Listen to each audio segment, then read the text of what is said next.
Okay, welcome to Hanging Out with Bob, podcast hosted by me, Bob Edholm.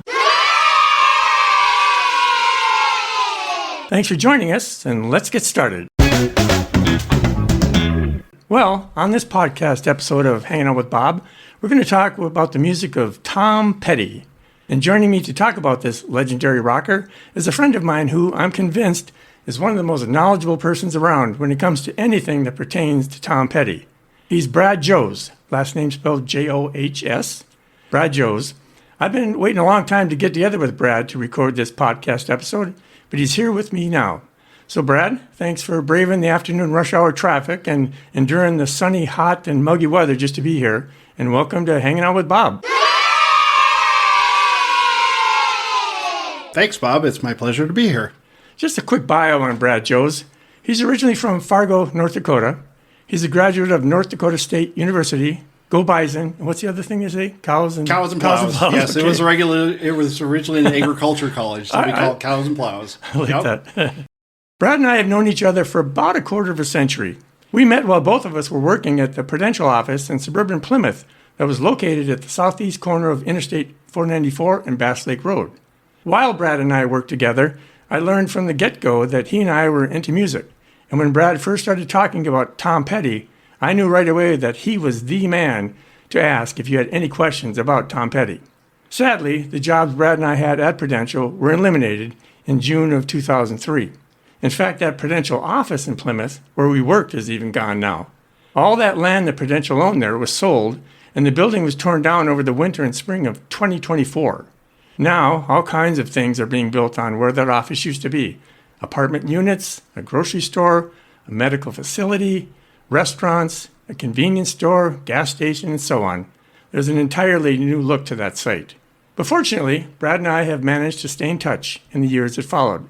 And each time we do get together for lunch or dinner to catch up on things, we usually manage to talk about Tom Petty at some point too, right? Yep. Brad himself is a musician, a guitar player. He's played in several bands over the years. He's also a collector of vintage guitars, if I remember right. Brad, how many guitars do you think you've had over the years, and how many do you have right now? Probably have about 30 right now, and Okay. I've probably owned a couple hundred over the years. Wow. You know, the most expensive was about $70,000. The least expensive, a couple $100 or whatever. Yikes. So Okay, yeah. No, that's amazing. That's amazing. Brad's wife, Wendy, who is also here out of mic range but is with us, is also a huge Tom Petty fan. I met her for the first time when I had the pleasure of attending Brad and Wendy's wedding in September of 2025. They got married at Canterbury Park in Shakopee, Minnesota. They reserved a room, a suite at Canterbury that has special meaning for both Brad and Wendy, and I'll let Brad tell that story on that a little bit later. Brad and Wendy live in Savage, Minnesota, right? Mm-hmm. Not all that far from Canterbury Park, in fact. Brad has a daughter, Ashley, who's a nurse. She's married, has a 2-year-old son named Oliver. Yep. You call him Ollie? Ollie. Yep. Ollie? He's Okay. 16 months. Yep. 16 months, okay. Yep. And I know that when I saw him, he never stopped smiling the whole time at your wedding last year, so it was great. Yep. And having a grandson like that makes you feel like the luckiest grandpa in the whole world, right? Absolutely. Yeah, that's wonderful. Okay, on to Tom Petty. When you Google his name for a brief overview, you'll find something like this, quote, Tom Petty was an iconic American rock singer, songwriter, and guitarist. Best known as the frontman of Tom Petty and the Heartbreakers, he defined roots-oriented guitar rock with timeless anthems like Free Fallin', American Girl, and I Won't Back Down, unquote. Pretty succinct, right, Brad? Mm-hmm. Define roots-oriented rock for me and heartland rock. I've heard those terms both applied to his type of music. Heartland? Well, it's more, a lot of it, originally Tom Petty kind of stemmed from the country stuff. If you listen to the old Mudcrutch stuff, it was a lot of country based. And when we talk country, we're not talking Hank Williams country or old style country. We're talking more like Southern rock country, that kind of a feel to it. So, that's what they're referring to more than anything. It's like a blues roots based rock and roll. Okay. So it's based on a lot of feel, a lot of emotion, a lot of good songwriting. Okay. And it's more tailored towards the songwriter than so much worrying about the pop charts and popularity and that kind of stuff. Yeah. Okay. Thanks, Brad. But that overview of Tom Petty that I just read barely scratches the surface. Brad, I want to know how you got to know about Tom Petty. Was someone talking about him, or did you hear his music on the radio or on someone's stereo? Well, I heard his music on the radio, of course, back in the '80s, and seeing him on the MTV generation and so on and so forth, where you first saw him, and then a buddy of mine, actually my friend Dave, more than anybody, when I was working at Schmidt Music in Fargo, my friend Dave got hired there, who was my best man at my wedding or whatever, and he really turned me on to Tom Petty, not only just the regular stuff, but the deep cuts. And at the time I bought my first vintage guitar, which was a 1951 Telecaster. And, that's just like what Mike Campbell played for his instrument. And that was kind of my inspiration behind it, because I saw what he was playing and I went, I want to sound like that. And then my old mentor goes, well, that's a Black Artelli, and this is what they sound like, and this is what they are, and this is what they cost. And I'd never played one in my entire life, but I bought one. I cash advanced my credit card at 31%. I paid $3,800 for a 51 Telecaster. And then my friend Dave got me, made mixtapes and of all kinds of stuff of Mike playing Black Artellis and that kind of a tone. And that's kind of really what launched me into it more than anything. I was going to ask you how you got into music. Was it Tom Petty or Mike Campbell or both, or that really got you to... I got into music. I grew up... I grew up a child of the 80s, so when I really started out, the big stuff was... And my brother was playing in a hard rock band, so I really got into more of the hard rock stuff first. And then I later discovered the Tom Petty stuff, and I learned to appreciate that more for what it was, for the songwriting and for the tone and for the, all that stuff. Right, okay. And then how soon before you bought your first Tom Petty album? This was before streaming, right? So if you wanted to hear his music, you had to buy it, right? A CD or vinyl. When did you buy it? Do you remember the first album you bought? Back then it was cassette. And the first, cassette, right? Yeah, and the first one I bought was, I think it was Damn the Torpedoes. That was the first one I bought. Yes. Okay. Yeah. Yep. All right. And so and once you started listening, you were hooked, right? I mean, this guy is great. Okay. Absolutely. Right. Okay. Yeah. Okay, Brad, from the books and the articles and stories you've read about Tom Petty and the conversations you've had with other Tom Petty fans over the years, tell us a little bit about the man himself, where he was from, where he grew up, how he got into music himself. What were some of his influences? Well, his influences, Elvis was probably credited as his biggest influence, because he got to meet Elvis when he was 8 years old. And that whole persona and that whole, magnetic personality of Elvis, he got hooked on that because his uncle was, working for the movie studios. Movie set, right? Yeah, movie set that Elvis came to town in his hometown and filmed there. Wow. And that was kind of the big opener for him. And then he, like you said, he bought some magazines about Elvis, and he started listening to Elvis records, and he started getting into all that stuff. Then he started listening to all the 50s, music and all that kind of stuff. Like Chuck Berry or Bo Chuck Diddley Berry. And then, he was from Gainesville. Bo Diddley was a resident there, or was from there. So he's buried just 30 miles outside of Gainesville or whatever, where Bo Diddley was buried. So those are big influences. That had a huge influence on him, and that was a big music town also. Gainesville was a great music town, and it's kind of funny because people don't think about it, but Fargo back in the day was a great music town also. I mean, we had guys like Johnny Lang that came from Fargo. Shannon Kirkman came from Fargo. There was all kinds of great bands, The News. People like that.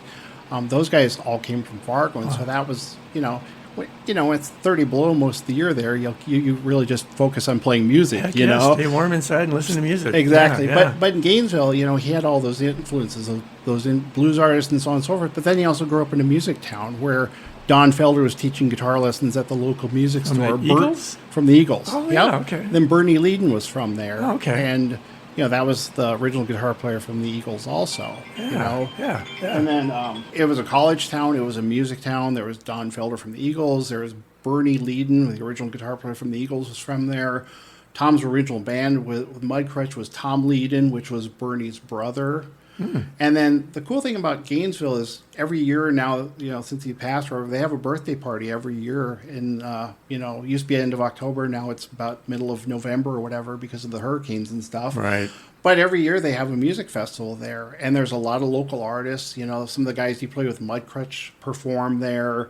They get a lot of local people. They get some national acts and so on and so forth. Like last year, Stan Lynch's band, the Speaker Wars, the original drummer from Tom Petty and the Heartbreakers. Yeah, what was it called? The Speaker? The Speaker Wars. Speaker Wars, Yep. okay. He's got a new band or whatever. And so they were there last year. Wildflowers were there last year, performed down there. So and you've been to those, We've been to that 3 times now. Wow, Yep. okay. Yep. That's where I proposed to Wendy at, was at the... Was it down there? It was down cool. there. So, That's great. That's great. Wasn't he also influenced by, because of the time, like, watching Ed Sullivan, seeing the Beatles and the Rolling Stones and all that too? Absolutely. The Beatles, everybody was influenced by the Beatles. When they performed on Ed Sullivan, in 64, everybody was influenced by that. But yeah, Tom Petty was hugely influenced by that. That was my music epiphany. When I saw Ed Sullivan and saw the Beatles that Sunday night. I was 10. Yeah. When that came on, I thought, whoa, that changed everything for me. I had not been into Elvis, but when I saw the Beatles, interesting. Let's take the deep dive into Tom Petty's music career, okay? He must have been about, 19 or 20 when he formed that band, Mudcrutch? Yeah, Mudcrutch, I believe he formed that when early 70s is when he actually formed. Well, he was born in 1950. He was born in 50, so I think he was about 20. Okay. Yeah, because he was in the Sundowners before that, and then that changed to Epic, and then he changed it to Mudcrutch or whatever. Yeah, what's the story behind the name? What does it mean anything? It's not. It doesn't mean anything. They just thought they thought they would change the names to something cool, and they went with Mudcrutch. And is this some kind of psychedelic influence or something? No, they had no idea. Okay. I don't know how they came up with that, or they just. I know the first time, I remember you told me about this band a few years ago, and I thought it was Mud Crunch, like Captain Crunch, a cereal. And then as I was reading, it was Mud Crutch. So okay. Yeah, and that was the original band. That was. Who were some of the guys that made up that band? That was Ben Montench, same keyboard player from Ben Montench. Okay. Ben Montench, who's with Tom. Okay. Mike Campbell. Right. Randall Marsh was the drummer. Okay. And then Tom Leadon was the other guitar player, and then Tom played bass. Bass, okay. Tom played bass with that band. Yep. I mean, he mostly played guitar once he got with the Heartbreakers, right? Like 12 strings or 6. Okay. Yeah, he played rhythm guitar mostly with the Heartbreakers. But he could play bass too? But he started out as a bass player. Wow. Yep. Okay. Absolutely. Okay. Now, what happened with the Mud Crunch, though? Because I was doing some research, and we'll get this a little later. There were a couple of albums that they released, but they were like years later. What motivated, because you said they were from Gainesville, what motivated him to move to L.A.? Chance to get a record deal. Okay. That was the whole basis for them, was to move to get a record deal. And so they're right now selling merchandise for what they call the Road Trip 74, which is when they moved out to LA or whatever. They took off in Ben Montench's mom's station wagon, and they had a cube van or whatever stuff. But that was their whole thing, is they were going to LA to get a record deal. So is Mudcrutch still together? No. Okay, they had disbanded. Okay. What happened with Mudcrutch is Tom went out there, and then basically the record label Shelter Records said that we only want Tom. And so the rest of the band was like, okay, what do we do now or whatever, And so that's what happened to Mudcrutch. So the whole story is that they only wanted Tom. Tom was trying to record a demo. He really wanted to be part of a band. Mm-hmm. They wanted him as a solo artist. And then Ben Mont was recording a demo, and he had a bunch of guys together. Stan Lynch was playing drums with them, and Mike and all those other guys. And so that's how Tom went, I want that band. Those are the guys I want to work with, and that's how they became the Heartbreakers. Okay. And they all knew each other. They are all from Gainesville, so they all kind of got to L.A., and they kind of all, stuck together or whatever, because they knew, it's... How did they... I get the feeling that once Tom Petty moved to L.A., he pretty much stayed there, right? Did the rest of them acclimate as well as he did, or did they... Okay, L.A. was the place to be. L.A. was the place to be in music. Yep. Nice weather and weather and an active scene, and I mean he loves California and he loves LA or wherever, and that he came from Gainesville. I mean, he didn't have the best time in Gainesville. He comments on that throughout his life or whatever. Right. It wasn't he didn't have the fondest memories of Gainesville for a lot of reasons. Sure. So when he got to LA, he absolutely loves LA. That was his new town. home. So okay. Yeah. You've already mentioned most of the Heartbreakers then. Who else would comprise that group then, the original Heartbreakers then? You got Campbell and Ben Montench and Tom Petty. Yep. And Stan Lynch was the drummer? Stan Lynch was the he drummer. From Gainesville too? Stan was from Gainesville originally, right. Yep. Mm-hmm. And who are we missing? There were 5 guys, right? Petty, Campbell, Tench, Blair. Well, then there was Ron Blair. Okay, he was the bass. That was the bass player, and he was from Gainesville originally also. Oh, wow. Okay. Yep. Okay. All right. Okay. So let's see. produced, according to my research, and you can correct me if I'm wrong, they actually produced like 13 albums as the Heartbreakers. Yes. Does that sound about right? Yep, that's okay. right. Now, we're not going to go through all of them because there's too many. Yeah. But of all those, did you at one time own most of those, or did you? I have you had them all. Okay. I have them all. Yeah, Okay. I mean, and then some. Yes. Is it fair to ask what's your favorite? Or is that just too hard? Well, Let's say who's your favorite kid? I mean, just. Well, that I figured I knew this question would come up, and I've been pondering this question for about the last month, and it's really hard to come up with an answer for that because they're all so good in their own little way. Right. I guess of the old stuff, Long After Dark, I think is probably one of our favorites, just because that's got Straight Into Darkness on it. But just what's so great about it is right off the bat, it comes into one story town or whatever. That's the first, song off the album or whatever. And it's just a rocker, and it's just great. And the words are just got great imagery, and it's got, great dynamics to it. And what was probably the biggest, or was there a release single from that album, Long After Dark? It came out in 82. Straight Into Darkness was on that. And because Tom Petty and the Heartbreakers, the self-titled, that was the first one that came out in 76. And then You're Gonna Get It, I'm showing in 78. Then Damn the Torpedoes, Change of Heart which I even have. Change of Heart was on there. On the one you're talking about, Yep, Long After Dark? Okay. Yep. Hard Promises came out just before that. Yeah. Okay. And then the other thing was that, Keep a Little Soul was something that that got released posthumously after he passed away or whatever. That was originally slated for that album, but it didn't make the cut for that. Okay. And that was a great song. Okay. Okay. The thing about Tom is he wrote so many songs, and he wrote so many good songs. Mm-hmm. And, he had to police his own stuff because he only had so much space to put on an album and so on and so forth. And wasn't going to do double albums all the time. Yeah, and that was the thing. Back then they said, no, double albums won't sell. We're not going to do a double album, which was part of his argument with Wildflowers. He wanted Wildflowers to be a double album. Didn't know that. They recorded 25 songs for Wildflowers, and they had to cut it down to 11. And so when they finally released the Wildflowers and all the rest that came out a couple of years ago, they put everything that he had originally recorded for Wildflowers into a double album, and of course it sold like hotcakes or whatever. But back then they said, well, nobody wants to spend that much for an album, and he kind of got shut down on that or whatever. Okay. Alrighty. Well, so then you said each one is unique. You love each one of them. Do you find now that you listen more to the older material or newer, or just kind of whatever your mood is? Kind of whatever the mood is for the most part. Okay. We sit down when Wendy and I sit down. We'll listen to vinyl like on Friday or Saturday nights, and we'll have music night or whatever. And we put other stuff on, but we always end up listening to Tom Petty at the very end of it. There's always a couple Tom Petty albums that we play throughout, in addition to all the other stuff that we play. But it just kind of depends on the mood or whatever, I mean, the old stuff is great, the classics are great. But, once in a while you're kind of in the mood for just something blues. So you put on the Mojo album or whatever, or, you're in for... you have the urge for something else. There's so much, like I said, there's so much good stuff. And that was part of the thing is he wrote so much good stuff. It was hard for him to release everything. A lot of stuff they wrote, once in a while he would sell it, give it to somebody else or do whatever, A good example of that is Lost in Your Eyes that he wrote in 1974 with the original Mudcrutch. Okay. Now, he never released that himself, but Jeff Healey had a hit on it in 1986. Don Johnson had a hit on it in 1986. They both released the same song in the same year or whatever. Wow.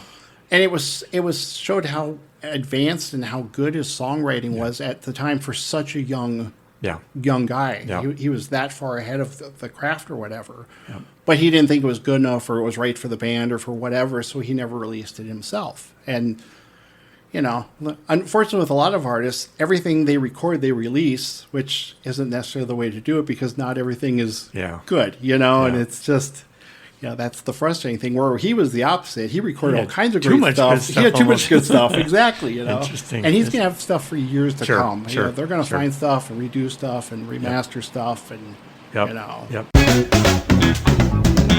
I'm going to go in chronological recording order, Brad. So now let's talk about, we've talked about his Heartbreakers albums. There were 13 combined. I'm going to talk about the Traveling Wilburys, of which Tom Petty was one of the 5 members. And there's a reason why the band has been called a supergroup. Why don't you tell us who the 5 members were besides Tom? Well, besides Tom, they had George Harrison, Bob Dylan, Jeff Lynne, and Roy Orbison. It almost sounds made up. It's like, how can you get 5 superstars together? But they did, right? George right? Harrison put it together. Yes. George Harrison's the one that you know the story behind it, right? Yeah, absolutely. Why don't you tell that, how it even came to be. George, well, okay, so Jeff Lynne was working on George's album or whatever. Cloud 9, right? Cloud 9, yep. Which had the big hit, Got My Mind Set on You or whatever for George Harrison at the time. It was kind of you hadn't heard from George Harrison for a while, and it brought him back or whatever. And, of course, Tom was there, and George is like, we should form a band. Let's do this. And, Jeff Lynne's like, yeah, let's do this. And George Harrison's like, well, I want Bob Dylan, And, Tom's sitting there going, you're not going to get Bob Dylan. He goes, watch me. And he gives a call, and, there's Bob Dylan. He gets Bob Dylan. He goes, let's get Roy Orbison. Okay, they call Roy Orbison. It's like, okay, let's do this, And, it's kind of interesting how all these things tie together and how all these people are associated. On the second Wilburys album, there was a song called My Girl. Mm-hmm. And there's a guitar lead played by Gary Moore on that. Who's Gary Moore again? Gary Moore, Thin Lizzy. Okay. Okay. Plus he was a virtuoso or a player in his own right. Great player, phenomenal guitar player. In his own right, and had a lot of other groups and so on and so forth. But the funny thing is that Gary Moore and George Harrison were hanging out at the time in England or wherever. Their wives were friends and so on and so forth. So when they wanted somebody, we want to rip and solo on that, George Harrison asked Gary Moore to do it. And so, it was just, like I said, it's all that little Right. All these guys are interconnected somehow. Did they all know each other before they got together as Wilburys? They knew each other, yeah. Okay, he worked with Jeff Lynne a lot, Petty, didn't he? But did he know George Harrison before that? He'd met George Harrison. He knew Bob and stuff Dylan. Like that. Yeah, and Roy Orbison. Yeah, he knew Bob because he toured with Bob in. That's right. He was here. Yeah, in the 80s. Years. That's yeah, right. Yeah. That's right. And then George Harrison, he knew, but he'd met previously and so forth. I mean, these were his idols and stuff. Tell me if this is more of an urban legend, but I thought that while Harrison was making that album, he said over in Europe, he was supposed to put out a single or release a single for a song. And he wanted to have a B-side single. So he got these guys together, and they came up with Handle with Care in a day. And it's like, this is way too good to put on a B-side of a single. That's true. And he said, let's form a band. Who came up with the name Traveling Wilburys? Whose idea was that, I wonder? I think they were just writing stuff down, and that's how I believe they came up with it. Yeah, that's. I know they came out with 2 albums, Traveling Wilburys Volume 1, and the second was Traveling Wilburys Volume 3. Yeah. Just to throw everybody off. Yes. Yep. That song, I'm going to talk just for a second about Handle with Care. Mm-hmm. That's a song I've always loved, and I always love watching it. It came out in October of 1988, which was about a month after my daughter was born, in September of 1988. She'll be 38 next September. The time flies by. But it's a great video because you get these 5 guys plus this anonymous drummer. Jim Keltner. Well, he did the record, but is he in the video? Yes. Okay, I thought they got some guy to. Well, no, Ringo was in the Handle Me. No, wait. You're thinking of. Yeah, no. I was thinking of the other one. Won't Back Down. Yeah, right? Won't Back Down. That was Ringo. I think it was Jim Keltner that. Well, he did what I read, Brad, is he did the recording. Okay. But when they did the video, obviously it wasn't live. They were lip syncing the video. They just got some guy who was the drummer. They never gave him credit. That's what I'm trying to find out. Who's the guy? And maybe you can dig and find out who it is. But what's great about the video is they're in this large industrial warehouse type thing. There's a drummer kind of off to the side. And then these guys are kind of shoulder to shoulder, almost like in a huddle. They got this big boom mic hanging down from the ceiling, and they all take turns singing. Yeah. But they're using the same mic. Right. But it's great because when Dylan and Petty are singing, they come up to the mic. And when Roy Orbison, he comes up to the mic, and George comes up to the mic. And it just was a great video. It's just fun to watch. I thought that was Jim Keltner, though, in that video, too, because I know he was in the End of the Line video. Yep. Well, what I said here, and again, I'm getting this off topic, AI overview or somebody. It says video appearance. None of the credited drummers, including Keltner or overdub percussionists, appear in the music video. Oh, weird. So interesting. They just got some guy that plays drums, and you just kind of go along with it. But anyway, I love the video. Yes. I think we get done watching after the recording. I'm going to watch it again for the millionth time. So. Yes. It's there's so much stuff, and it's like overstimulating. There's so much, it's like it's just amazing. It's just amazing that they got those five together. That's just that to me is like the epitome of a supergroup. Well, that's the thing is when you listen to like Tom Petty's music, there's so many layers to it. Also, you have to listen to it a couple of times to catch all the layers and all the cool stuff that's going on. And even though they separate it really well in the recordings, the recording stuff that they do, with Jimmy Iovine and all that stuff was legendary. I mean, that was the gold standard for that kind of stuff or whatever. Wow. And so you really have to listen to it a few times, but you get those layers and you get all that cool stuff that's going on in between there, and you hear all these little subtleties that are, in the background and all that kind of stuff. And it's just, it's amazing. It's like I say, it's almost overstimulating because you just can't all take it in at one shot at the first time, I thought of something too in that video. Was ever a guy that looked cooler than Tom Petty wearing a top hat? Right. It's right. Like, who else would wear that? I can't picture Dylan or George Harrison wearing it, but on him it just looked perfect. Well, that's the thing. He was 38 when he got into the Wilburys. 38? Good Lord. I don't even want to say what I was doing when I was 38. It's like, geez, Yeah. I was at the Columbia Heights VFW or something, It's like, jeez. That was amazing. Okay, let's talk about his solo albums that Tom Petty released. There was Full Moon Fever in 1989, Wildflowers in 94, and then Highway Companion in 2006. There was some space between the three. Why did he do solo albums? Would he just want to try something a little different? He wanted to try something different. He wanted to do his own thing. And, he kind of didn't want to involve the band in it, but then he ended up involving... Yeah, didn't a couple of them play anyway? Oh, they all played on everything. But he also got George Harrison to play. Yeah, absolutely. He got George Harrison. He got Lindsey Buckingham singing on one of his songs. He had Brian Wilson singing on, on one of his songs or whatever, Hung Up and Overdue or whatever that was on that, Was Stevie Nicks with his albums, or did he sing on her albums? I always kind of got those two mixed up. More he sang on her albums and wrote stuff for her, because she was, at the time, Jimmy Iovine was doing both of their albums or whatever, and I think he was dating Stevie at the time or whatever, so he was able to get Tom to do some stuff for her that way, and so on and so forth. But yeah, I mean, they kind of had that musical whatever, camaraderie throughout the years. They sound great together. And they did some incredible stuff. Really good stuff. Now, do you have all three of the solo albums too? Oh yeah, okay, absolutely. Okay. Do you have a favorite among those three? Is that easier to pick? Or? No, well, I mean, Wildflowers, everybody, I do love the Wildflowers album. The concept and the sound and the quality and everything like that is great. Obviously, I've, as a working musician, I've played a lot of stuff off Full Moon Fever because that had a lot of hits on it. Yeah. And that's when you're playing a club, that's what people want to hear. They want to hear all that stuff, So from that standpoint, it's great. Highway Companion was a great album. There's some great stuff on there. Square One's one of my favorite songs of all time on that. And, there's... I thought it was interesting, the music video. I watched a lot of music videos, I realize now as I'm talking about it. But when I Won't Back Down came out, the video, I remember, I think he had George Harrison and Campbell playing with him on that. But he had Ringo Starr on the drums. Yep. But I read that it really wasn't him on the album. It was some guy named Cliff Jones, a session drummer. Yep. So Ringo was basically lip-syncing the drums on the video then. Well, he did play on some other stuff, though. He did? Okay. Oh, he absolutely did, Because I love the video. Yeah. But I thought, is he really playing or is he Okay. No.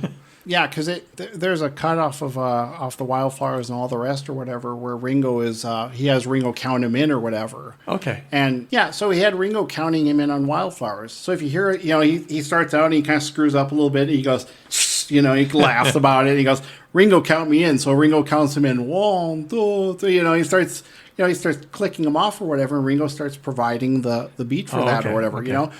Which, that's pretty amazing. It's like, hey, I'm working on an album. Hey, Ringo, you want to come over and, do this with me? And it's like, oh, sure. It's like, okay. So I got to put gas in the car, but I'll be over later. But and Hung Up and Overdue or whatever, which is another one of his solo, or one of the songs off Wildflowers that didn't make the original cut. Like I said, that's got Lindsey Buckingham on it. That's got Brian Wilson on it. That's got Ringo playing drums on it. Okay. And it's got this big, free-flowing drum part, and it sounds just huge, and it's just... It was so cool. You know, it was so cool. But it was one of those songs that was maybe too slow, and there was so many songs. Like I said, they wrote 25 songs for the album. They had to cut it down to 11. Wow. So that was one of those Wow. that didn't quite make it or whatever. But great song, you know, great song. Okay, we talked earlier about Mudcrutch, which was his first group. Yeah. But their two albums came out in 2008 and 2016 or something like that. Talk about those a little bit, because I really don't know much about those. Well, the first stuff actually came out in the 70s or whatever, because they originally, like, Depot Street was originally a Mudcrutch song. You know, Okay. that was originally a song written Okay. for Mudcrutch or whatever. So there was some stuff that was recorded in the early 70s, you know, didn't get wide press or a lot of release or whatever from that standpoint. But the stuff that came out in 2008... It was just self-titled, right? It's called Mudcrutch? Yeah. 2008? Okay. Yeah, and the Mudcrutch 1 and Mudcrutch 2 or Yeah, whatever what I saw, they just called the second album the number 2. Number 2, yep. Just on there. Yep, So, okay. yep, absolutely. So are those older songs that they finally released, or did they create some new ones for the albums? Yes and yes. Okay. You know, Okay. there was A some little bit of stuff. both. There was stuff that they originally wrote, they kind of revised it or whatever, and then Okay. released it. There was some new stuff that they, you know, re-recorded for that, and so on and so forth. Like I said, he got together the original members because, like I said, you know, the whole time Tom has worked with Ben Munn, he's worked with, you know, Mike Campbell, and that's part of the magic of his sound is to have those two guys, because what they do is so tasty and so musically talented. It's on a whole new, Yeah. it's on a totally different level. You know, yeah. Tom came with a great idea, and you know, Mike put some music to it or whatever, or Tom already had the music to it. Benmont just figured it out, you know, added his touches to it or whatever. And the most important thing is that they didn't overplay on the stuff. They made it about the music. They didn't make it about themselves overplaying. Right. They made everything tasty and fit into the song. Mm-hmm. And you know, that's the hardest part to do. You know, when you have a guitar player, most of the time a guitar player wants to play 10 million notes a second to try to impress somebody. But when you look at something like Straight into Darkness, where it's the lead part goes, da, da, da, da, you know, that's the whole lead part. Yeah. That's just tasty beyond belief. Yeah. That's some of the coolest stuff that you can possibly do. As far as the Mudcrutch stuff, what they, you know, did in 2008, 2016, or wherever they released those or whatever, you know, that was, Tom was playing bass on that. Of course, he had Mike Campbell, he had Benmont, right. You know, Tom Leedon was the other guitar player. He played a little bit of lead stuff on that. And they had Rand Marsh, who taught percussion and drums at the University of Florida or whatever. That's what he did after, you know, after his music, you know, road career or whatever was over, and so on and so forth. And I had the fortune, I actually saw Mudcrutch at the Fillmore in San Francisco in 2007. Oh, wow. I was actually out there at the time. I was living out there at the time, and I bought tickets and got in there and got right to the front of the stage and was right there, you know, for the whole thing or whatever. So, oh, cool. Okay. But yeah, but there's some great writing on that, and they all contributed songs on that. Each guy contributed their own songs to that and wrote something on there. Here's a song by Ben Munn. Here's a song by Mike. Here's a song by Rand Marsh. Here's a song by, you know, so on and so forth. You know. Did they get a lot of commercial play though? I guess that's probably why I don't know that much about it. I don't remember hearing songs played on the Current or something like that. I don't know if it got a whole lot of commercial play. You know, I hadn't really, you know, I kind of gave up on radio. It's been a long time since I actually sat down and actually listened to radio because of the fact that a lot of the stuff is the same, and a lot of, you know, it's hard to do that. I know there were some videos like, you know, off the second album, I Forgive It All. Okay. There was a video released for that, which had Anthony Hopkins in it, which was a great song. Wow. Just doing the video or whatever. You know, there's a lot of stuff that was, you know, Scare Easy. I think he did a video for that, and so on and so forth. So there was a bunch of stuff that he released on video and so on and so forth. But, you know, I don't know what it got for radio play. You know, like I said, that's the frustrating thing about radio. You know, it's just they play what they play, and it's hard to get something different on there. And now, in addition to the 13 original albums, the 2 albums he recorded with the Traveling Wilburys, Volume 1 and Volume 3, his 3 solo albums, and then the 2 albums we were talking about for Mudcrutch. There are 7 additional albums that are out there that came out between the years of 2018 and 2024.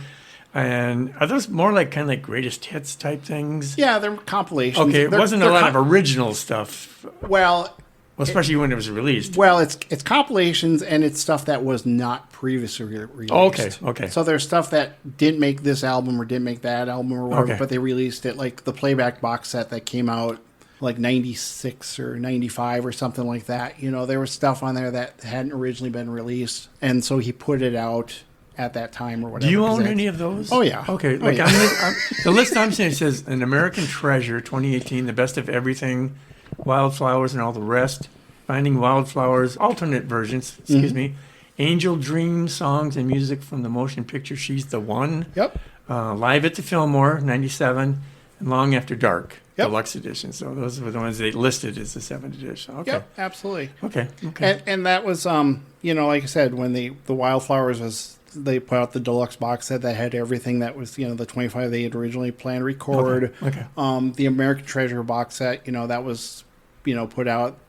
His fan club had release parties all over the country, September 27th of 2018 when they put that out or whatever. Okay. And that's got 60 tracks, some are different versions, some are the original versions and all that kind of stuff. Okay, And okay. there's multiples like that, yeah. But that was the thing. Like I said, he had so much stuff. Yeah. So much stuff. And That's why I'm learning how prolific he really was. Oh, he's phenomenal. Yeah. He read a lot, so he wrote a lot, so he had all these great lines, and he had, he was very intelligent. He was a wordsmith when it came to all that kind of stuff, or whatever. Everybody thinks, well, he's from the South, I'm not very smart, but he comes up with great lines like, Great Wide Open. He met a girl out there with the tattoo too. Wow. Now, who can do that? How do you come up with that? Or Honeybee, I love, she kissed my third cousin twice. Her jujubes are so nice. She kissed my third cousin twice. Who can do that? And that's some of the beautiful poetry that he wrote. Yeah. It's like, amazing. That's amazing. I'm going to refer to what you said a moment ago. Listening to albums is one thing, and it's great because you can listen when you want. Talk about the times you've seen them live. Then, like, name some venues. Well, first time I actually got to see them, I was 95 of the Dogs Have Wing tours, and saw them because I was living in Fargo at the time, so drove down to Minneapolis, saw them there, drove down to Ames, Iowa with my buddy Dave, saw them there. Oh yeah, okay. I've seen them, all over the country. I saw them at one of the cooler shows was at the Berkeley Theater or at the Greek Theater in Berkeley, California, because I was living out there at the time, so I was able to see that show. What year would that have been, Brad? 2006. That was the 30th anniversary tour. Oh, okay. And obviously I've seen them. I saw them a lot of times in between there with different, when they came to St. Paul or when they were, within driving distance of the area. Did you see them at the Metrodome with Dylan? I never saw them at the Metrodome. I heard that was a terrible concert anyway for acoustic at least. Right. That wasn't a good place to have concerts. So. Yep. And that was the thing. Like I said, you grew up in Fargo. You didn't get a whole lot of opportunity to see a lot of great shows or whatever until, so I had to wait till I was a little older until I could travel and I could do stuff and, had the means and all that kind of stuff. But yeah, I saw a lot of, I don't know, probably 10, 12 Tom Petty concerts, Yeah, that's great.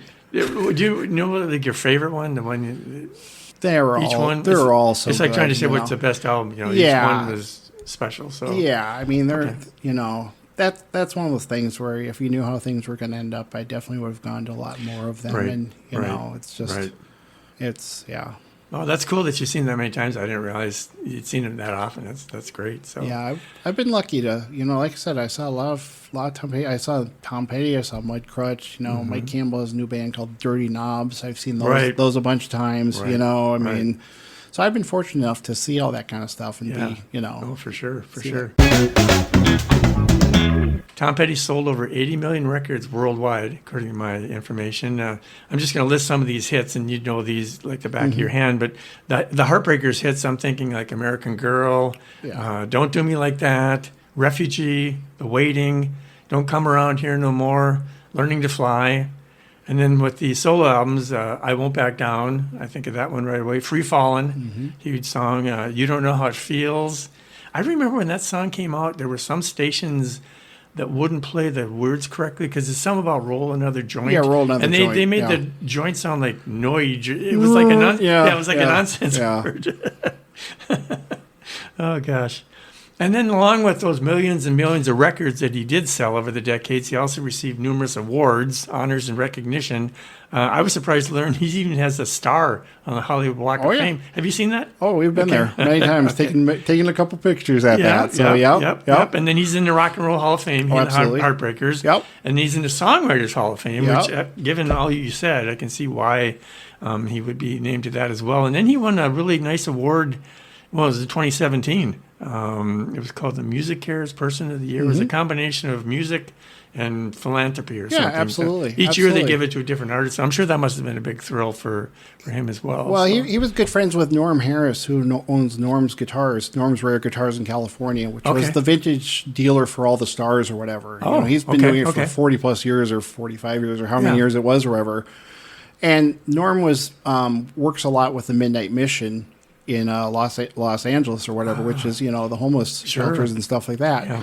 And so I remember for fundraisers, Tom's always given his time to that. Like they did 3 concerts, or they did 3 nights in a row, and all the money went to the Midnight Mission or whatever, for Norm or whatever. Okay. So he did a lot of stuff like that. He was always involved with Pride stuff, because he was Tom, he doesn't care about that kind of stuff. He was always, that's one of the things where you look at the political state, the state of the political system that we're in now. I could only imagine what Tom would be doing if he was still with us. I'm sure he'd be writing songs and protesting and doing whatever that he needed to do. Yeah. But he did a lot of great humanitarian stuff. Yeah. He was very generous with his time, did a lot of stuff like that. Yeah. And like I said, Norm Harris did a lot of, it's like Tom and Norm were great friends or whatever. Thanks one for of his best friends. Filling me in. I wasn't aware of Norm Harris. Norm Harris. Okay. Yep. Okay. Norm's Rare Guitarist, and you can, if you look him up online, you'll see all the big stars that are there, and all the people that go in there and stuff. And it's a cool place. There's pictures of Tom all over the wall in there, and there's all kinds of stuff. There's all kinds of cool stuff. Yeah, in addition to the Hollywood Walk of Fame and the Rock and Roll Museum, there was also actually a display for him at the Country Music Museum, and I hope that's actually still up. Yeah, because he was a huge. There was a couple years ago they came out with a Tom Petty country album. They called it Petty Country, and so a lot of country artists remade Tom Petty songs, or they covered the Tom Petty songs or whatever. Good. I didn't know that. Absolutely. Dolly Parton did, Southern accents, and Dierks Bentley and all these guys or whatever. And Chris Stapleton, of course, who's a huge fan of Tom Petty, remade that. But also, like I said, there was actually a display up at the Country Music Museum or whatever in Nashville, also that nice. Also had Tom Petty in there. Yeah, very nice. Oh, that's great. Yeah. Let's take a little break from the music and talk about Tom Petty's appearances in film and on TV. For example, Brad, did you see his first appearance in the movie? It was called FM. Yeah, I did see that. A very forgettable movie, but it had a great soundtrack. It's still cool to see him in it. Well, the Steely Dan FM song is one of my favorite songs of all time, but he got his song, I think Breakdown was featured in that. Yep. He had just a real small part. That was his first cameo, I guess. Yep. But I wanted to get into the appearances, especially on TV. Gary Shandling's show, he was in that. The Simpsons, King of the Hill, the Larry Sanders Show, and then the Super Bowl 42. I mean, we'll talk about that in a moment, because that's still one of my favorite halftime shows of all the Super Bowl halftime shows. And Gary Shandling was his neighbor. So that's how they were real close together or whatever. So Gary was actually his neighbor at the time. And then the other thing you forget to mention, though, is The Postman, which was with Kevin Costner, which came out that post apocalyptic show or whatever, he was in The Postman. Yep. Oh, gosh. Well, he did some great stuff. Yep. And I want to bring a point, because I watched it today. I just needed to see it on YouTube, but it was that series finale to the Larry Sanders Show. Mm-hmm. I'll set it up for our listeners. So there's this scene. It's like a backstage scene on the Larry Sanders Show, and he learns that both he and country singer Clint Black had been picked to sing the final on-air goodbye song for Larry's, kind of like when Bette Midler did it for Johnny Carson. But then the producer, what was his name again? Artie? Rip Torn played Artie. He was kind of the Ed McMahon type. He had to tell him that actually, it was going to go to Clint Black. And I remember Tom Petty says, I thought I was your Bette Midler. And then Clint Black, he says something about Petty's trying to patronize him or something. And then Petty goes, quiet down, cowpoke. And then Greg Kinnear steps in and goes, hey, let's remember, this is Larry Sanders' last show. Let's be respectful. And then Petty just looks at him and goes, was I talking to you? And then Clint Black goes, hey, Kinnear just got nominated for Academy Award. And he said, for what, Talk Soup? Wasn't And then they start scuffling, and then Artie, he breaks up, he goes, That's the most violent thing I've seen since Altamont. You know? Like when the Rolling Stones had the Hells Angels as security.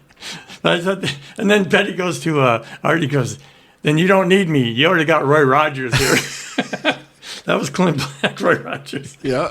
And then he continued across the screen, but I thought that was just a classic gem. Yep. And that was almost 30 years ago now. Oh, yeah. It was in 1998. Absolutely. So, Absolutely. But that was hilarious. He was good, though. He was good in front of the camera. He just wasn't stiff, very believable, and just a talented guy, I guess. Well, that's the sad thing. I always say, there's human years, there's dog years, and then there's entertainment years. And when you look at how long ago this album came out, this movie came out. I know. If you use that as your point of reference, sad. It's like, oh my God, I can't believe that came out this long ago. I can't believe this was this long ago.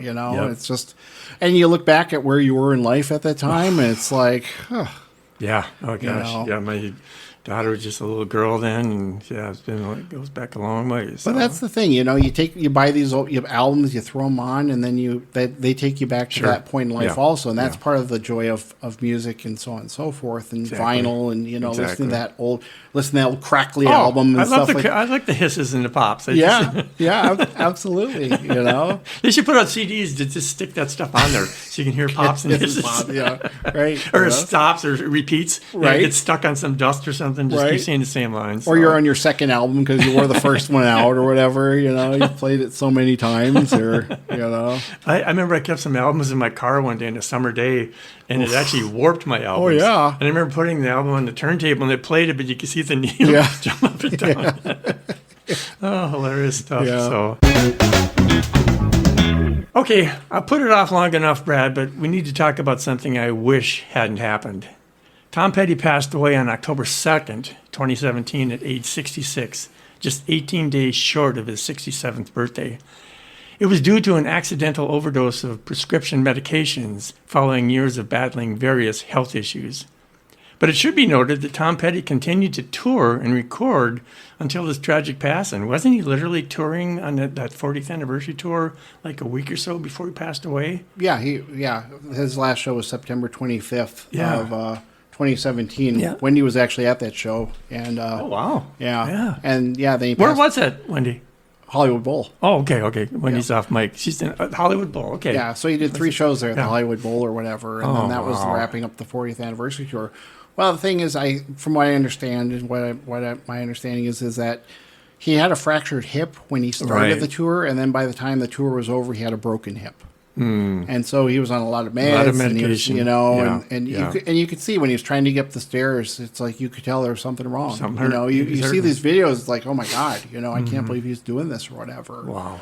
And it's by one of the most tragic things in music was the loss of Tom Petty, just because of not only what he did, what he could still do. I mean, I can only imagine, in that time, the music he would have put out and the artist, even if he wasn't touring or doing whatever himself, the stuff he would have done to help other artists, the stuff he would have written with other artists. And like I said, there's so much material that never got released, I mean, it's just amazing or whatever. So, yeah, unfortunately. Yep.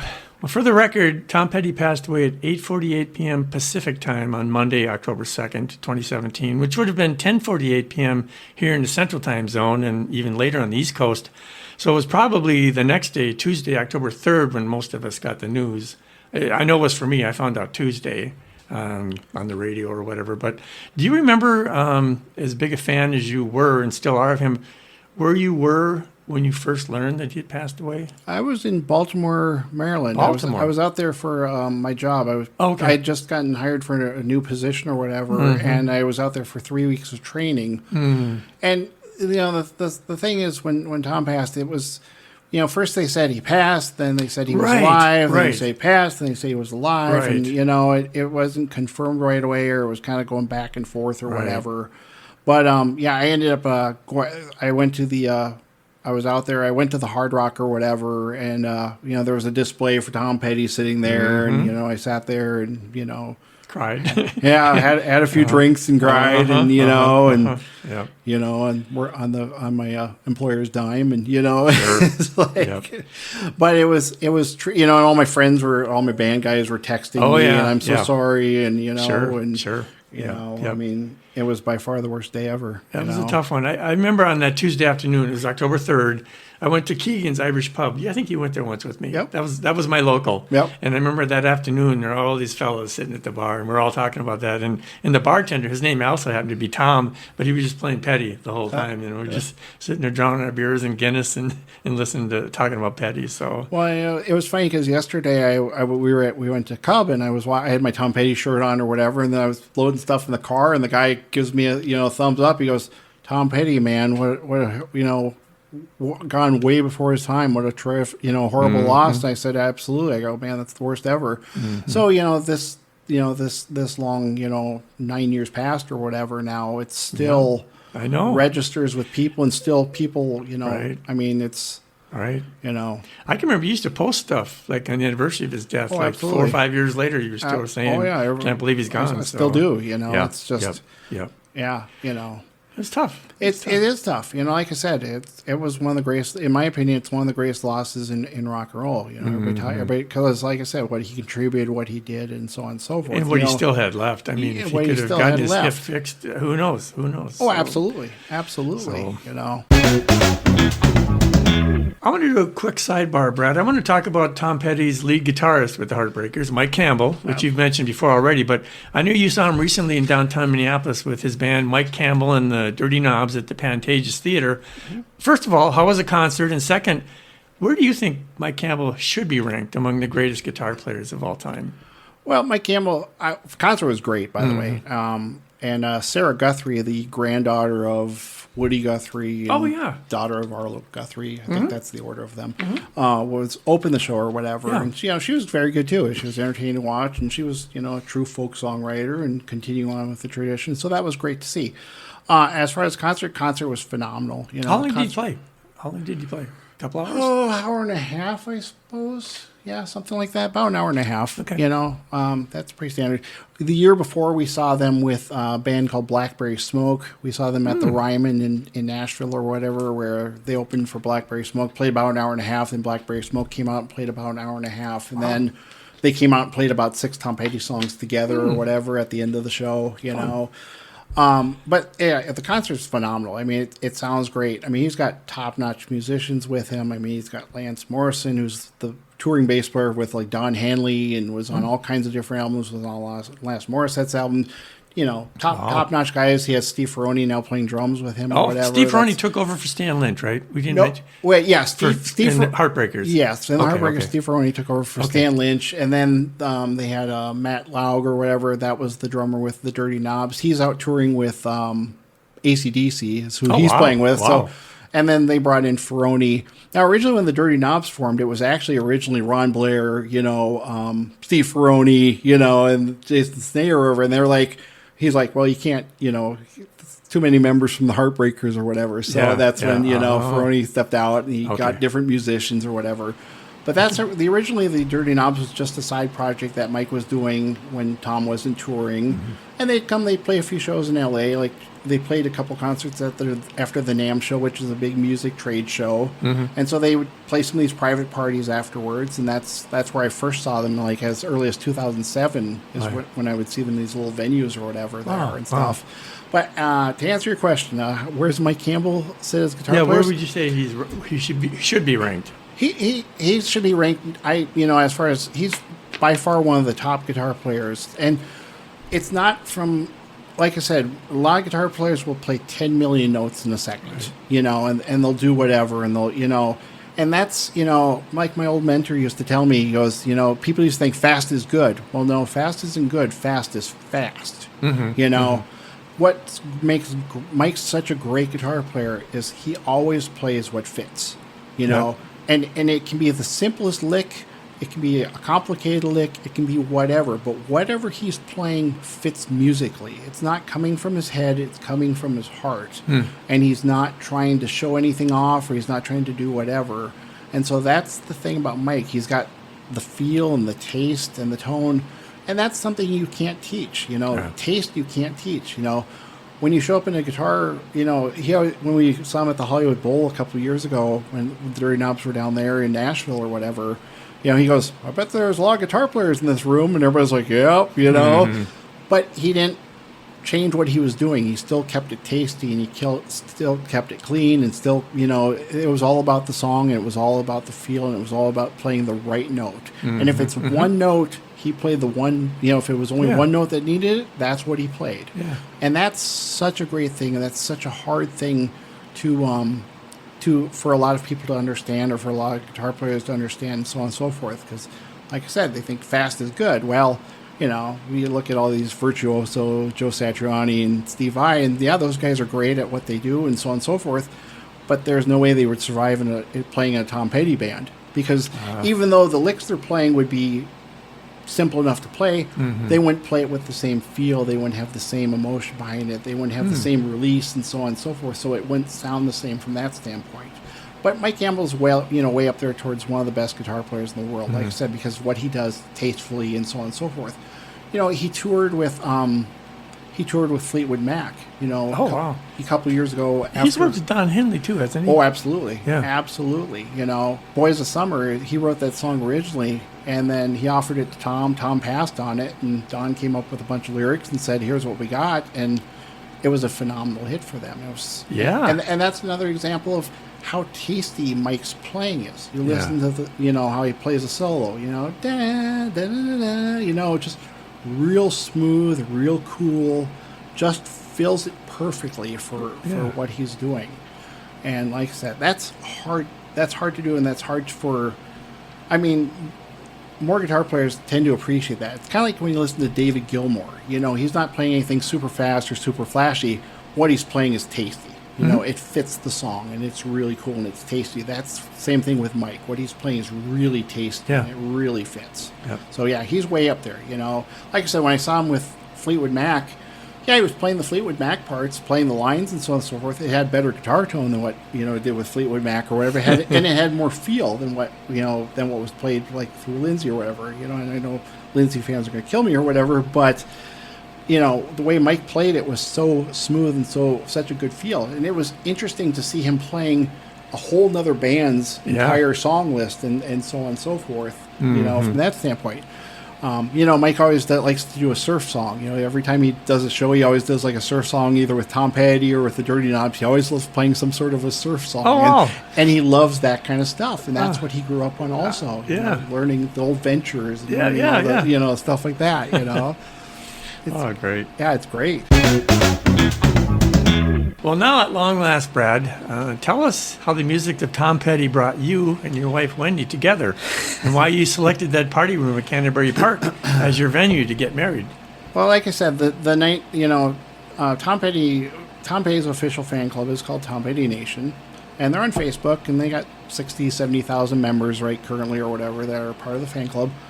On September 27th, 2018, they hosted parties all across the country that particular night. There were some in L.A., Denver, of course, Minneapolis, all across the country for a listening party for, that album. It was just kind of a celebration or whatever when that came out. Well, they had the party here at Canterbury Downs in Shakopee, Minnesota, and I decided to go to that, and she decided to go to that, and we didn't know each other. And even though we'd been at many of the same concerts throughout the years, we never actually met at that point.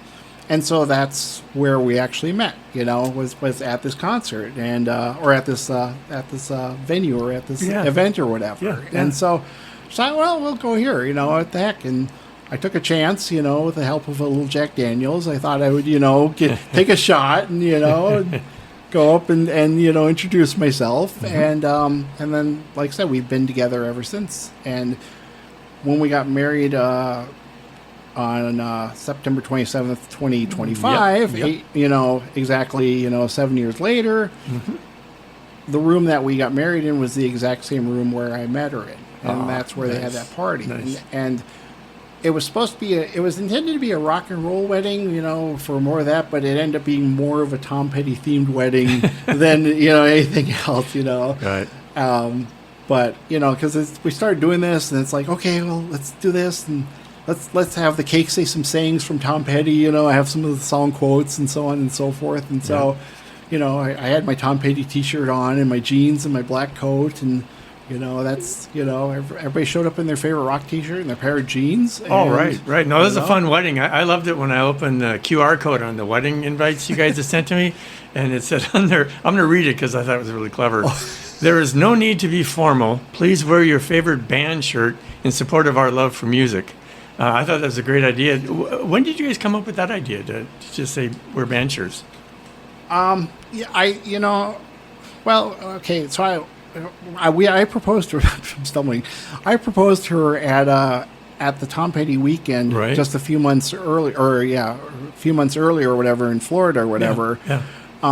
And so we came up with the idea to have a rock T-shirt. I don't know. We came up with that kind of right away when we were planning the wedding. It's like, what do we want to have? And then we thought about what we hate about weddings, and we hate dressing up, and tuxedo, and the women has to buy another dress, and you have to do this and you have to do that, and so on and so forth. Yeah. So we just thought, it's about music. It's not about. We want everybody to be comfortable. We want everybody to be relaxed. We want everybody to have a good time. So we wanted people to wear your favorite rock T-shirt, express yourself. Wear a pair of jeans, wear whatever's comfortable to you. We had a nice dinner. We had a decent dinner or whatever. We didn't do just ham sandwiches or whatever. It was great. So we went, with the good stuff or whatever, and went a little more top notch on that. But that was the thing. We wanted people to enjoy ourselves, and my friends, they're still like, man, that was the best wedding ever. I got to wear jeans, It was a blast, and one guy's like, man, I love that meat. That was such a good dinner, It's like, yeah, that's pretty good, man. That worked out great, This is an audio only podcast, of course, but Brad, you can verify it for our listeners. As we're recording this, I'm actually wearing the band shirt that I wore to your wedding, to your Wendy's wedding. It's black. On the front cover of the shirt, or on the front of the shirt, it's the front cover of the Beatles' Rubber Soul album. Yep. It's printed on. You can see it's that iconic close-up fisheye style portrait with George and John and Ringo and Paul on there. And I got a lot of nice comments from your friends that saw that shirt. They go, that's my favorite album by the Beatles. I'll get you a Tom Petty shirt, Bob. Okay. Yeah. Branch out a little bit here. Right, exactly. But I saw this one and I thought, that's always been one of my favorite photos of all time. Yeah. With that lens and that stuff, so I got that. So. Yeah, and then I want to mention this too, because this is great. When Wendy walked down the aisle, tell us a song that was playing as she walked down the aisle. She walked down the aisle like, "Here Comes My Girl." That was great. Now, personally, I wanted her to wait till they got to the bridge in the middle where it goes, "Walk to walk," but she didn't want to wait that long. So, I thought that would have been great. That worked out. That worked out really well. It was a fun wedding, you guys. I really enjoyed it. Yeah, and then we danced. Her first song was "Wild One Forever," which was her song. That's the song that she related to. For her. So. Yep.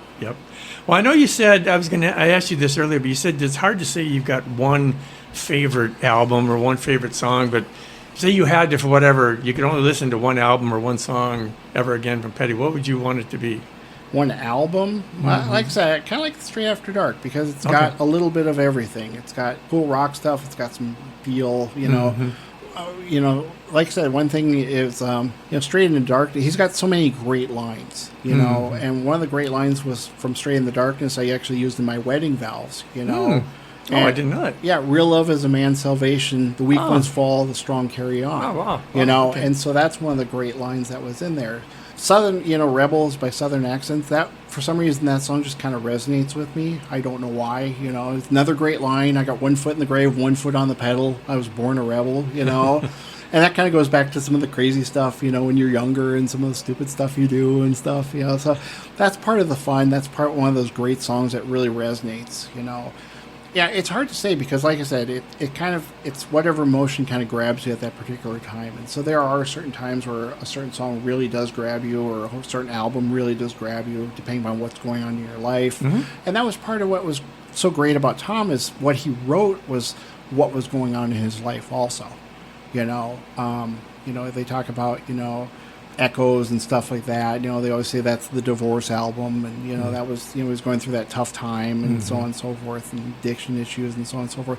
And so you can kind of see how his life progressed as he writes the stuff also. You can kind of feel that, how he's emotionally tied to some of the stuff and what's going on. And, you look at the influence of, listen to the first album, the very first album, Shelter Records, they were working with the Dwight Twilley band and so on and so forth, and a lot of the stuff, Dwight Twilley guys sang on some of that, and you can hear some of the Dwight Twilley influence on that first album and stuff, and that's just how it was written and how some of the stuff, how the sound came about, and it's really interesting to see his life in perspective of how he wrote as he went along.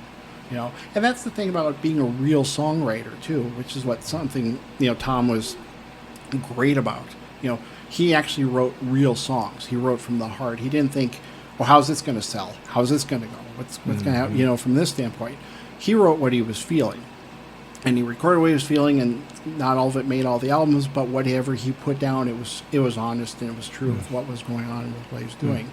And that's one of the greatest. That's one of the greatest things about him. And guys like Chris Stapleton acknowledged that he was such a great songwriter, and I know Chris Stapleton tries to write in that same kind of feeling of what he's feeling is what he's writing about also from that standpoint. And there's other artists that really are true songwriters that approach it that way also. Because it's like if you write something you believe in, the success is going to come after the fact, but you got to really write what you feel and what you really honestly believe. And make sure you stand behind and you're proud of what you're doing. And I think that was the biggest thing. He was real proud of what he was doing. And if you ever get a chance, to watch like Wildflowers, and all the documentary that came out of Wildflowers or whatever, it's on YouTube or you can buy it or whatever. That's a great example and a great representation of how he wrote from what he was feeling and so on and so forth. And it's good. How do you listen to his music these days now? Do you still use the stereo, or are you streaming stuff, or whatever? When I'm working, I have it on my iPod. Okay. And at my wedding, everybody gave me a lot of crap for still having an iPod. It still works, thank God. It hasn't died yet. But do you still have a turntable? Oh yeah, absolutely. Most of the time we listen to it on turntable. Yeah. If I'm working, I got my headphones on. I'm listening to it on an iPod. But when I sit down and actually relax, we sit on the couch downstairs, put it on stereo, put it on the turntable or whatever. That's how we listen to it because that's how it sounds best. Yeah. And, and like I said, with Wendy, she's got, she's been Tom Petty fan longer than I have. I mean, she's got the original albums, from, the 70s and stuff like that with all the crackling, popping and hissing and, and, I've got some of those too. And I got some of the later 180 gram pressings and, whatever is mixed in there. But, we always put some Tom Petty vinyl on. That's how we enjoy our evening. That's how we spend our winters because when you live in this Arctic climate, that's all you can do. You can go cross country skiing. Right. Too old for that. Yeah. So when I was in my 20s, I was too old for cross country skiing. Yeah, so that's too much work. So. Too much work, yeah. Well, this has been fun, Brad. I'm sorry it's taken as long as it has for us to finally get together to record this podcast about Tom Petty, but it's true. The waiting was the hardest part. Absolutely. Now we're wah, wah. Right. Okay, and because of that, I'm going to give you the last word. What is it about Tom Petty's music that has made you listen to it for decades now, and what is it that you want others to know and appreciate about Tom Petty? The thing about Tom Petty's music is, like I said, it's timeless. It truly is timeless, and there's going to be something in his songs. One of his songs is going to resonate with somebody. And at whatever point he was writing, I guarantee if you actually sat down and listened to it and actually listened to the words and so on and so forth, the music would resonate you. There would be something that would hit you and go, oh yeah, I know that, or I feel that, or I've been through that, or I'm going through that now, or whatever. And so that, I think, is what made his stuff so great and why you continue to listen to it, because it was... the stuff that he did, 50 years ago is as relevant and as good as it is today. You listen to some of how good the recordings were and the quality of the sound and the taste of the playing and all that stuff that goes into that. Those are timeless too. Like Damn the Torpedoes, Jimmy Iovine says that's, what that album still holds up as far as the sound quality and the mix and the way the drums sound. And I don't know if it's true or not, but Jimmy Iovine said that when, Jimmy Iovine started Beats headphones or whatever, and him and Dr. Dre, I believe, started that. And Jimmy Iovine says, I used Damn the Torpedoes to mix to make Really? sure the headphones sounded right. I used that to tweak the sound of the Wow, headphones, wow, you know, wow, and wow. so that says a lot about you know the quality and stuff. But like I said, it's just the timeless. It's the feel. It's all that stuff, and it's like I said, it just registers, and that's the biggest thing. You know, that's why you can just sit back and just listen to it, listen to the same album over and over, or listen to a new album, or listen to something that you've never heard before. Somehow, it's still going to register with you because of the feeling and the emotion that's behind it. That's well said, Brad. And thanks for sharing your thoughts and insights into Tom Petty. I really appreciate it. Thanks again. Thanks, Bob. And again, to our listeners, thanks for hanging out with me, Bob Edholm, and my guest, Brad Johs. We hope you join us for the next episode of Hanging Out with Bob, wherever you listen to your podcasts. And until then, bye.